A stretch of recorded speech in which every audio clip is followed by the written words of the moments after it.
खेबरलग खंडू में शहीद राणी मोहतरमा बेनज़ीर भुट्टो जो वेझो साथी सिंध पीपल्स स्टूडेंट फेडरेशन शफाफ जे अॻूणे मरकज़ी सदर शहीद आफ्ताब आलम शोरो जी 31 वर्षी संदसि आबाणे ॻोठ में शहीद आफ्ताब आलम शोरो हाउस ते अक़ीदत व एतिराम ऐं सादगी सां मल्हाई वई। वर्सी जे मौक़े ते बिलावल भुट्टो ज़रदारी जो कोऑर्डिनेटर रईस सुराब मरी ऐं पाकिस्तान पीपल्स पार्टी मटियारी ज़िले जे सदर सैयद अली हुसैन शाह जामोठ लाला मुराद सज्जाद शोरो ऐं ॿियनि Pakistan peoples party Sindh peoples student federation शफाफ यूथ जे अॻुवाणनि ऐं कारकुननि शहीद आफ्ताब आलम शोरो जे भाउ शाहनवाज़ आलम शोरो सां गॾिजी शहीद जे मज़ार ते हाज़िरी भरी ऐं गुलनि जी चादर चाढ़ी दुआ घुरी ऐं शहीद खे खिराज अक़ीदत पेश कयो वियो। खंडू वेझो शहीद आफ्ताब आलम शोरो हाउस ते मल्हायल वर्सी तकरीब में पार्टी अॻुवाणनि खां सवाइ जमील मंगवाणो, एडवोकेट अमीर चौहान, वडेरो हुंदल शोरो, वडेरो अली गौर शोरो समेत Pakistan peoples party Sindh peoples student Federation सफ़ा पाकिस्तान पीपल्स पार्टी यूथ जे अॻुवाणनि ऐं वर्करनि ऐं इलाइक़े वासियुनि शिरकत कई। आख़िर में आयल सभिनी माण्हुनि खे खिरात फी सबीलिल्लाह जी मानी खाराई वई।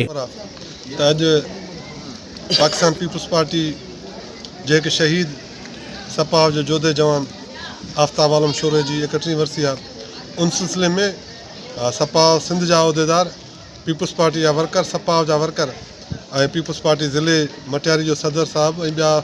जेके वर्कर हिते आया उन पंहिंजे शहीद अॻुवान खे जी मज़ार ते गुलनि जी चादर चाढ़ी ऐं हिते तकरीर करे भेटा ॾिनियूं हुयूं। उन सिलसिले शहीद आफ्ताब आलम शोरो जे करे मटियारी जो ही तालुको खंडू अॼु पूरे पाकिस्तान में सुञातो थो वञे। पाकिस्तान पीपल्स पार्टी उहा वाहिद पार्लिमानी जमायत आहे जंहिंजो पाकिस्तान जे हर कुंड कुर्च में न सिर्फ़ु वर्कर ऐं जाला आहिनि बल्कि शोहदा बि आहिनि। असांजे शहीदनि असांजे क़ाइदीन इहा रीत पाण क़ाइमु कई कि हिन मिटी लाइ हिन मुल्क लाइ हिन जमहूरियत लाइ असां पहिरीं पाण जान ॾींदासीं पोइ असांजा वर्कर उन जा राह ते हलंदा। अॼु असांजो वर्कर इहो ॿुधाईंदे हुए ख़ुशी फील थो करे उनखे। मज़ीद खबरों और तफसीलात के लिए विजिट करें हमारी वेबसाइट www.awamiNewsHD.com।